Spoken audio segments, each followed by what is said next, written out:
બાલ દોસ્તો, આજે એક નવી બાલ વાર્તા લઈને હું આપની સમક્ષ ઉપસ્થિત છું. આજની બાલ વાર્તા છે સેવાનો હિસાબ. જો તમે મારી ચેનલને હજુ પણ સબસ્ક્રાઈબ ના કરી હોય તો જરૂર સબસ્ક્રાઈબ કરજો. મારી યુટ્યુબ ચેનલથી આપને મારી નવી અપડેટ કાયમ માટે મળતી રહે અને હું બીજા પણ વિડીયો આપને અભ્યાસની અંદર ઉપયોગી થાય એવા વિડીયો પણ મૂકતો રહું છું. એટલા માટે મારી ચેનલને સબસ્ક્રાઈબ કરજો અને બીજા મિત્રોને શેર કરજો. આજે વાર્તાનું નામ છે સેવાનો હિસાબ. આજની વાર્તા એક થોડીક નવીનતા લઈને આવ્યો છું કે આ વાર્તા છે ગુજરાતી અને હિન્દી બંને ભાષાની અંદર હું આપને કહેવા જઈ રહ્યો છું. પ્રથમ ગુજરાતીમાં કહીશ અને ત્યાર પછી હું હિન્દીમાં કહીશ. આ અંગે તો આપણે કંઈક કહેવું હોય તો મને કોમેન્ટ બોક્સમાં જરૂર લખી અને સજેશન આપજો, જેથી કરીને મને પણ વાર્તા કહેવાની અંદર એના સજેશન તમારા ઉપયોગી બની રહે. વાર્તા છે એક કોરોના દર્દીની. એક કોરોના દર્દીનો કેસ હતો. એ હોસ્પિટલની અંદર આવ્યો હતો. દર્દી ખૂબ ગંભીર હતો. એની બીમારી ખૂબ વધારે હતી. આ કેસની તપાસ માટે હોસ્પિટલના માલિક અને ડૉક્ટર કેસ ગંભીર હોવાના કારણે તરત જ આઈસીયુમાં ગયા અને દર્દીની તપાસ કરી. 2-3 કલાકના ઓપરેશન પછી ડૉક્ટર બહાર આવ્યા અને સ્ટાફને કહ્યું કે આ વ્યક્તિને કોઈ પણ પ્રકારની ઉણપ કે અગવડતા ન પડવી જોઈએ. એને સંપૂર્ણ સગવડો આપો અને તેમની પાસેથી કંઈ પણ અત્યારે તમારે લેવાનું નથી. દવા માટે કોઈ પૈસા કે એવું કશું લેવાનું નથી. દર્દી લગભગ દવાખાનાની અંદર દવા ચાલે છે. 15 દિવસ થઈ ગયા. આરામ થઈ ગયો. હોસ્પિટલમાંથી રજા આપવાનો સમય થઈ ગયો. જ્યારે તે સંપૂર્ણ ઠીક થઈ ગયો અને જે દિવસ બિલકુલ સારો થઈ ગયો એટલે દવાખાનામાંથી રજા કરવા માટે ડૉક્ટરે કીધું, ત્યારે લગભગ જે દવાખાનાની અંદર દરેક ટેબલ જુદા જુદા વ્યક્તિઓ સંભાળતા હોય એમાં બિલ બનાવનાર માણસે એનું બિલ હતું એ 2.5 લાખ રૂપિયાનું બિલ બનાવી અને હોસ્પિટલના માલિક અને ડૉક્ટરના ટેબલ પર આપ્યું. ડૉક્ટરે તેના એકાઉન્ટ મેનેજરને બોલાવીને કહ્યું, આ વ્યક્તિ પાસેથી એક પણ પૈસો લેવાનો નથી. એવું કરો, એ દર્દીને તમે મારા ચેમ્બરની અંદર મોકલી આપો. એમ કરી અને એમને મોકલે છે અને દર્દીને વ્હીલચેરમાં બેસાડી અને ચેમ્બરમાં લાવવામાં આવ્યા. ડૉક્ટરે દર્દીને પૂછ્યું, ભાઈ તમે મને ઓળખો છો? દર્દીએ કહ્યું, લાગે છે કે કંઈક જોઈ લાવો એવું લાગે છે કે.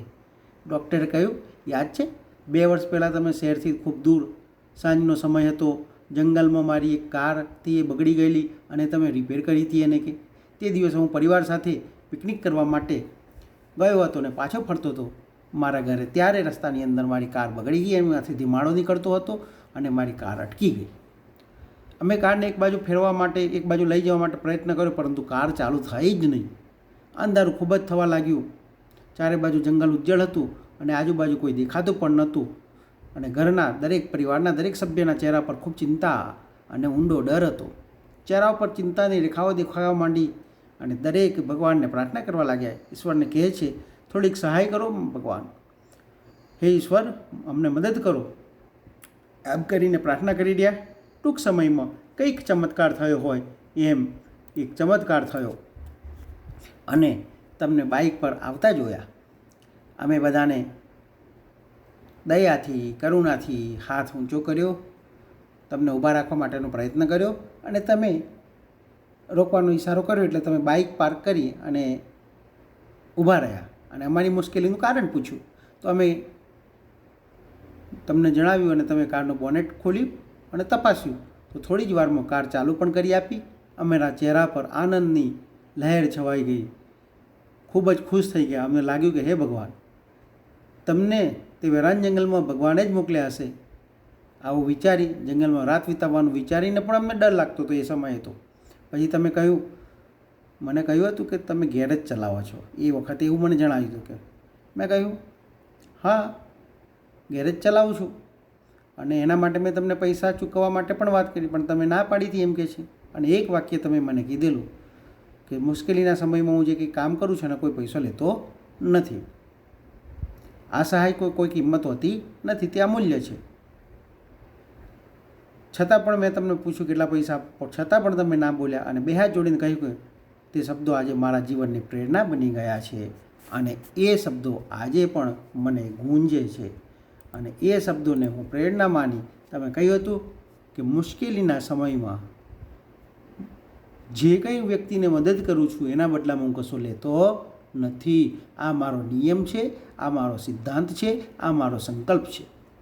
ભગવાન મારા આ વેતનનો હિસાબ રાખે છે મારી કમાણીનો હિસાબ રાખે છે, તે જ દિવસે મેં વિચાર્યું કે જ્યારે સામાન્ય આવક ધરાવનાર વ્યક્તિ પણ થોડુંક જ કમાનાર વ્યક્તિ જો આવા ઉચ્ચ વિચારોને પકડી રાખે છે, આવા ઉચ્ચ વિચારો મનમાં રાખે છે અને નિશ્ચય સાથે સંકલ્પિત થઈ અને એનું પાલન કરે છે, તો હું પણ આટલું બધું કમાઉં છું તો આટલા સંકલ્પનું પાલન કેમ ન કરી શકું. આમ કરી અને મેં મારા જીવનનો મંત્ર બનાવી દીધો અને તે જ દિવસથી નિયમ લીધો અને 2 વર્ષથી મને ક્યારેય પૈસાની તંગી પણ પડી નથી અને હું પહેલાં કરતાં વધારે મેળવી રહ્યો છું, કમાઈ રહ્યો છું.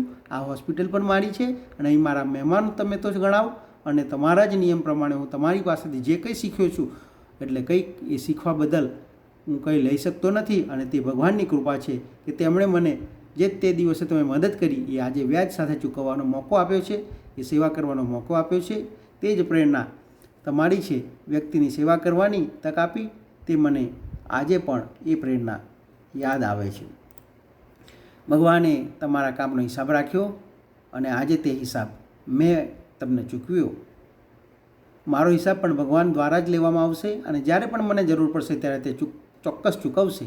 ડૉક્ટરે દર્દીને આમ કહ્યું અને હવે તમે નિરાંતે ઘેર જાઓ અને જ્યારે પણ કોઈ સમસ્યા હોય ત્યારે મને મારી પાસે કોઈ ખચકાટ વિના તમે મારા દવાખાને આવી શકો છો.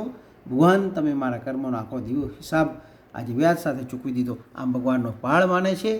આ પરથી આપણે એક જ શીખ લેવાની કે હંમેશા યાદ રાખવાનું કે આપણે જે કંઈ ક્રિયાઓ કરીએ છીએ એ ભગવાન આપણને વ્યાજ સાથે પરત કરે છે.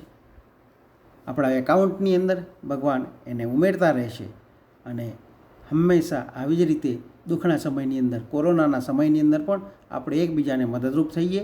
જે કાંઈ જરૂરિયાત લાગતી હોય, બીમાર વ્યક્તિ હોય, કોરોના હોય, પોતાના ઘરની અંદર રહેતા હોય તો એને જમવાનું આપવા જેવી હોય તો આપણા ઘરેથી બનાવીને પણ એમને જમવાનું આપણે આપી શકીએ છીએ. આમ હંમેશા આપણે ખુશ રહીએ, પ્રસન્ન રહીએ. આપણા થકી બીજા પણ ખુશ રહેવા જોઈએ. ભગવાન આનો બદલો તરત જ આપણને આપશે. હવે મારી વાર્તાને હું બીજી ભાષા એટલે કે हिंदी अंदर रजू करी रह्यो छूँ. अस्पताल में एक कोरोना पेशेंट का केस आया. मरीज बेहद सीरियस था. अस्पताल के मालिक डॉक्टर ने तत्काल खुद जाकर आईसीयू में किसकी जांच की.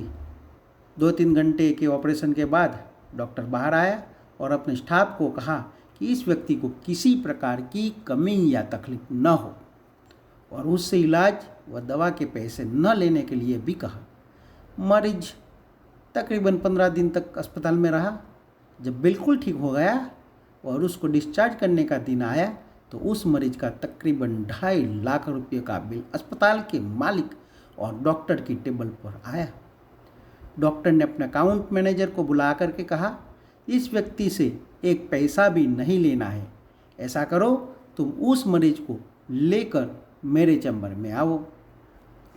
और वो उस व्यक्ति को लेकर चैम्बर में आती है.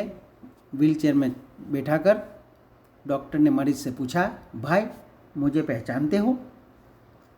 मरीज ने कहा, लगता है कहीं दिखा है.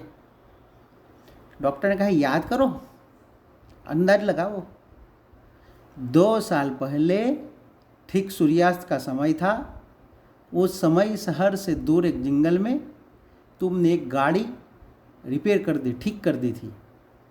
उस रोज़ मैं परिवार सहित पिकनिक मनाकर लौट रहा था कि अचानक कार में से धुआं निकलने लगा और गाड़ी बंद हो गई.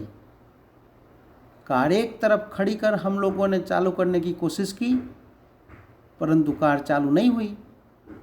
अंधेरा थोड़ा थोड़ा गिरने लगा था. चारों ओर जंगल में सुनसान था. परिवार के हर सदस्य के चेहरे पर चिंता की और भय की लकीरें दिखने लगी थी और सब भगवान से प्रार्थना कर रहे थे कि कोई मदद मिल जाए. थोड़ी ही देर में चमत्कार हुआ. बाइक ऊपर तुम आते दिखाई पड़ी. हम सब ने दया की, नज़र से हाथ ऊंचा करके तुमको रोकने का इशारा किया. तुमने अपनी बाइक हमारे इशारे के देखते ही रोक दी, खड़ी कर दी. हमारी परेशानी का कारण पूछा. हमने परेशानी बता दी, आपने कार की बोनेट खोलकर चेक किया और कुछ ही क्षणों में कार चालू कर दी।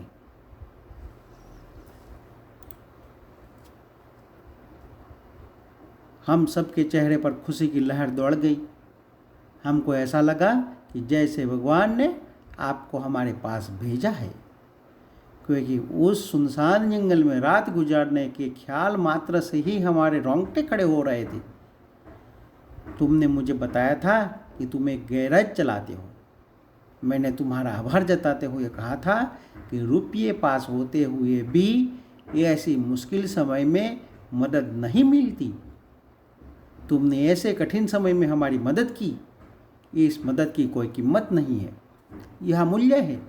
परंतु फिर भी मैं पूछना चाहता हूँ कि आपको कितने पैसे दूँ। उस समय तुमने मेरे आगे हाथ जोड़कर जो शब्द कहे थे, वह शब्द मेरे जीवन की प्रेरणा बन गए। तुमने कहा था कि मेरा नियम और सिद्धांत है कि मुश्किल में पड़े व्यक्ति की मदद के बदले कभी कुछ नहीं लेता। मेरी इस मजदूरी का हिसाब भगवान रखते हैं। उसी दिन मैंने सोचा कि जब एक सामान्य आय का व्यक्ति, सामान्य कमाने वाला व्यक्ति इस प्रकार के उच्च विचार रखता है और उनका संकल्प पूर्वक पालन कर सकता है, तो मैं क्यों न कर सकूं। और मैंने भी अपने जीवन में यही संकल्प लिया। 2 साल हो गए, मुझे कभी कमी नहीं पड़ी। अपेक्षा पहले से भी अधिक मिल रहा है, अपेक्षा से ज़्यादा मिल रहा है।